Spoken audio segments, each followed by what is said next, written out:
एक अच्छे क्लिनिक से ट्रांसप्लांट करवाने के बावजूद भी, एक अच्छी टेक्निक से ट्रांसप्लांट करवाने के बावजूद भी सिर्फ 6 महीने में ही पंकज का हेयर ट्रांसप्लांट का रिजल्ट फेल हो गया, ऐसा इन्हें लगता था। और फिर जब सबने ही होप छोड़ दी, फिर ऐसा क्या चमत्कार हुआ कि पंकज का 1 साल में ऐसा रिजल्ट आया कि जैसा पंकज ने कभी नहीं सोचा। जो पंकज के साथ हेयर ट्रांसप्लांट के बाद हुआ था वो आपके साथ भी हो सकता है। तो इसीलिए आज की वीडियो को आप जरूर देखना, क्योंकि अगर आपके साथ ऐसा कुछ हो तो आपको पता होना चाहिए कि आपको क्या करना है। इसीलिए आज की वीडियो काफी ज्यादा इंटरेस्टिंग और इंफॉर्मेटिव होने वाली है। आज की वीडियो को आप स्टार्टिंग से लेकर एंड तक जरूर देखिएगा। दोस्तों वीडियो की तरफ बढ़ते हैं, लेकिन सबसे पहले अगर आप अपना ट्रांसप्लांट करवाने का प्लान कर रहे हो और आप कंफ्यूज हो, आपको कितने ग्राफ लगेंगे, आपके ट्रांसप्लांट में खर्चा कितना आएगा, आपको ट्रांसप्लांट करवाना चाहिए भी कि नहीं, और आप ये ट्रांसप्लांट से रिलेटेड इन्फॉर्मेशन सर्च कर रहे हो, तो आप हमारी वेबसाइट besthairhealth.com पर विजिट कर सकते हो। वहां पे आपको ट्रांसप्लांट से रिलेटेड सारी की सारी इन्फॉर्मेशन मिल जाएगी और आप अपना ट्रांसप्लांट 100% सक्सेसफुली करवा पाओगे, जैसे कि लाखों लोग करवा चुके हैं। नीचे मैंने डिस्क्रिप्शन में लिंक दिया हुआ है वेबसाइट का, आप वहां पे जाकर हमसे कॉन्टैक्ट कर सकते हो।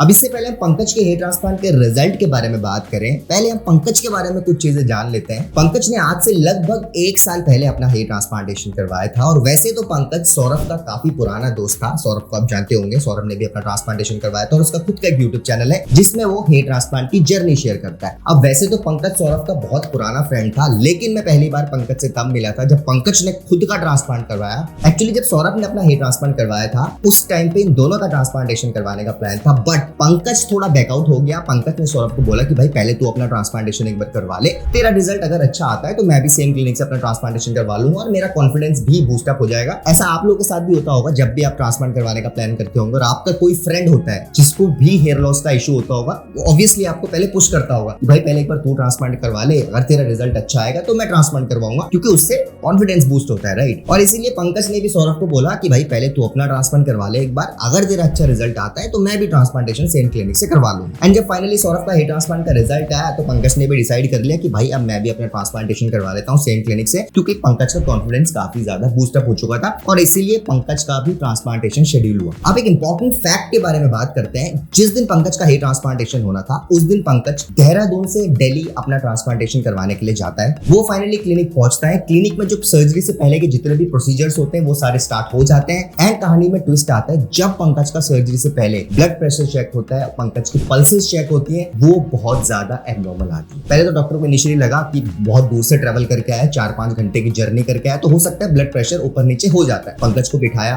कुछ मेडिकेशन दी, लेकिन पंकज का बीपी और पल्स बिल्कुल भी नॉर्मल नहीं हो रहे थे। पंकज ने क्लिनिक में बहुत टाइम तक वेट किया, बट क्योंकि उसका बीपी और पल्सेस नॉर्मल नहीं हुए, इसीलिए फाइनली पंकज का उस दिन हेयर ट्रांसप्लांटेशन नहीं हो पाया और उसकी हेयर ट्रांसप्लांट सर्जरी पोस्टपोन हो गई। एंड उस दिन पंकज ने पहली बार डॉक्टर्स के साथ एक चीज शेयर करी, जो कि थी उसे बचपन से हेल्थ इश्यूज रहते हैं, राइट। उसकी इम्यूनिटी इतनी ज्यादा स्ट्रॉन्ग नहीं है, बचपन से उसे कई बार बुखार रहता है रेगुलरली, उसका इम्यून सिस्टम बहुत अच्छा नहीं है बचपन से, राइट। सो इसीलिए पंकज को कुछ मेडिकेशन दी गई एंड उसका ट्रांसप्लांटेशन कुछ टाइम के लिए पोस्टपोन हो गया। फाइनली 2 महीने बाद पंकज का हेयर ट्रांसप्लांटेशन दोबारा से शेड्यूल हुआ, बट इस बार वो दोबारा से देहरादून से दिल्ली ट्रेवल करके अपना ट्रांसप्लांटेशन करवाने जाता है। लेकिन इस टाइम उसका बीपी भी बिल्कुल नॉर्मल था, उसकी पल्सेस भी बिल्कुल नॉर्मल थी एंड फाइनली उसका हेयर ट्रांसप्लांटेशन पॉसिबल हो पाता है। और अगर क्लिनिक की बात करें तो पंकज ने भी सेम क्लिनिक से ट्रांसप्लांट करवाया था, हेयरमेड क्लिनिक दिल्ली से, जहां से सौरभ ने ट्रांसप्लांट करवाया था, और एक दिन में पंकज का बहुत अच्छे से ट्रांसप्लांटेशन भी हो गया। अगर हम हेयरलाइन के बारे में बात करें तो पंकज ने स्पेसिफिकली डॉक्टर को बोला था कि मुझे ऐसी हेयरलाइन चाहिए। जनरली जब भी हेयरलाइन डिजाइन होती है वो थोड़ी रिसेडेड पैटर्न में होती है, बट पंकज ने डॉक्टर को इंसिस्ट किया था कि उसको रिसेडेड पैटर्न में हेयरलाइन नहीं चाहिए, उसको थोड़ी स्ट्रेट हेयरलाइन चाहिए। इसीलिए पंकज की हेयरलाइन हो सकता है आपको थोड़ी स्ट्रेट भी लग रही होगी, क्योंकि मुझे भी पर्सनली पंकज की हेयरलाइन शुरुआत में स्ट्रेट ही लगी थी। अब पंकज की ट्रांसप्लांटेशन सर्जरी हो गई। अब फाइनली ट्रांसप्लांटेशन के बाद जो भी आफ्टर ट्रांसप्लांट केयर करनी होती है पंकज ने अच्छे से करी। पंकज ने ट्रांसप्लांट के बाद अच्छे से हेड वॉश भी कर लिया और 1 हफ्ते की जो मेडिकेशन दी जाती है अपनी बॉडी को हील करने के लिए, वो भी पंकज ने प्रॉपरली ली। अब क्या होता है, जब पंकज का फाइनली हेड वॉश कंप्लीट हो जाता है 13-14 दिन बाद, जब उसके पूरे क्लॉट्स निकल जाते हैं, तब जनरली आपको मिनॉक्सिडिल दिया जाता है दिन में 2 टाइम लगाने के लिए, ताकि आपका हेयर ट्रांसप्लांट का रिजल्ट थोड़ा बूस्ट हो पाए। पंकज को भी रिकमेंड किया था कि भाई ट्रांसप्लांटेशन के बाद जब आपका हेड हेड वॉश कंप्लीट हो जाएगा, आप उसके बाद मिनॉक्सिडिल लगाना स्टार्ट कर देना। पंकज मिनॉक्सिडिल लगाना स्टार्ट करता है, बट मिनॉक्सिडिल से पंकज को इश्यूज होने लगते हैं, राइट। उसका बीपी फिर फ्लक्चुएट करना स्टार्ट कर देता है। आप सभी जानते हैं मिनॉक्सिडिल करता क्या है, आपके ब्लड सर्कुलेशन को फास्ट कर देता है, बूस्ट कर देता है। बट जिन्हें ब्लड प्रेशर का ऑलरेडी इशू रहता है उनको हो सकता है मिनॉक्सिडिल इतना अच्छा सूट ना कर पाए, इसलिए पंकज को भी मिनॉक्सिडिल सूट नहीं हुआ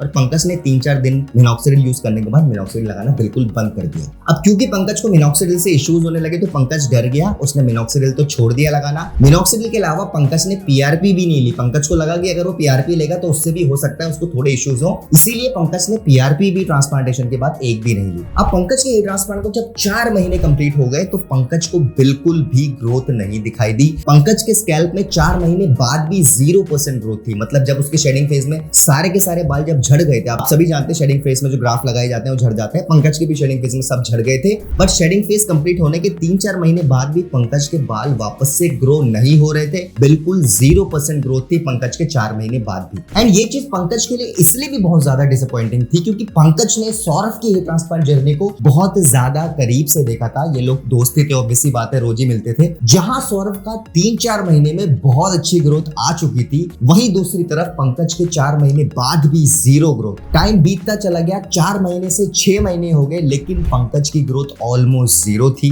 पंकज ने सौरभ को बताया, सौरभ ने मुझे बताया। एंड पर्सनली अगर ऑनेस्टली मैं बताऊं तो शुरुआत में मुझे भी ऐसा लगा कि भाई पंकज का हेयर ट्रांसप्लांट रिजल्ट फेल हो चुका है। फिर डॉक्टर से जब पंकज के केस को डिस्कस किया तो पंकज की हिस्ट्री के बारे में डिस्कशन हुआ। अब देखो यहाँ 2 चीजें देखने वाली थी। नंबर 1, पंकज का वीक इम्यून सिस्टम और हेल्थ इश्यूज। नंबर 2, पंकज ने ट्रांसप्लांट के बाद मिनॉक्सिडिल लगाना बिल्कुल छोड़ दिया था और पंकज ने बिल्कुल भी पीआरपी नहीं ली थी। अब देखो रीजन तो इन दोनों में से कुछ भी हो सकता था, बट बात ये थी कि क्या पंकज का हेयर ट्रांसप्लांट फेल हो चुका है, क्या पंकज का अब रिजल्ट नहीं आने वाला। बट फाइनली डॉक्टर्स ने पंकज को पीआरपी सेशन लेने के लिए बोला एंड उसके बाद पंकज ने 2 पीआरपी सेशंस लिए बैक टू बैक। एंड अब बस पंकज के पास एक ही ऑप्शन बच रहा था, वो था पेशेंस। पंकज पेशेंस रखने के अलावा कुछ भी नहीं कर सकता था। एंड फाइनली ट्रांसप्लांट के 8 महीने बाद पहली बार पंकज को हेयर ग्रोथ दिखनी स्टार्ट हुई।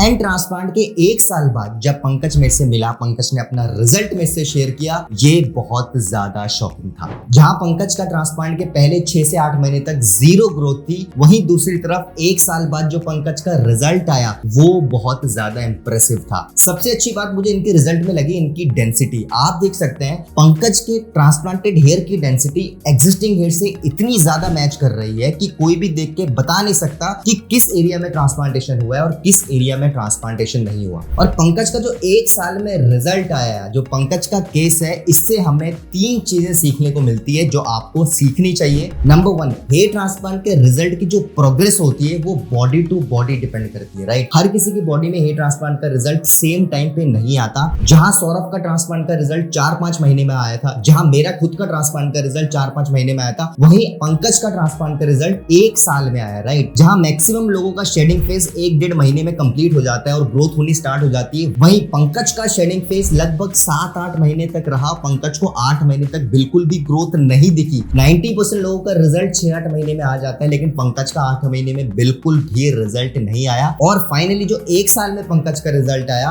वैसा रिजल्ट काफी लोगों का आ भी नहीं पाता। तो नंबर 1 चीज जो पंकज के केस से हमें सीखने को मिली वो ये थी कि हेयर ट्रांसप्लांट का result body to body depend करता है। नंबर 2, पीआरपी एंड मिनॉक्सिडिल आपके रिजल्ट को बूस्ट करते हैं। आप मानो ना मानो, अगर आप ट्रांसप्लांट के बाद पीआरपी ट्रीटमेंट और जीएफसी या फिर मिनॉक्सिडिल लगाते हो तो जो रिजल्ट आपका साल भर में आना होता है वो रिजल्ट आपका 4 से 6 महीने में आ जाता है। PRP, minoxidil and GFC boost your hair transplant results. आपके रिजल्ट को काफी ज्यादा बूस्ट करते हैं। ये हमने पंकज के केस में भी देखा। अगर पंकज 8 महीने बाद जीएफसी या पीआरपी नहीं लेता तो हो सकता है इसका साल भर में भी ऐसा रिजल्ट नहीं आता। पॉइंट नंबर 3 जो हमें सीखने को मिलता है वो है हेयर ट्रांसप्लांटेशन एक जर्नी है। इस जर्नी में अगर आपको पॉजिटिव रहना है तो आपको पेशेंस रखने पड़ेंगे। पंकज के केस में मुझे सबसे अच्छी बात ये लगी, पंकज बहुत ज्यादा यंग है। इतनी यंग एज में जनरली लोगों के अंदर पेशेंस नहीं होता, बट पंकज ने बहुत ज्यादा पेशेंस दिखाया, जिस वजह से आप देख सकते हैं पंकज का हेयर ट्रांसप्लांट का जो फाइनल रिजल्ट आया वो बहुत ज्यादा अच्छा आया। And 4th and the most important thing जो पंकज के केस से सीखने को मिला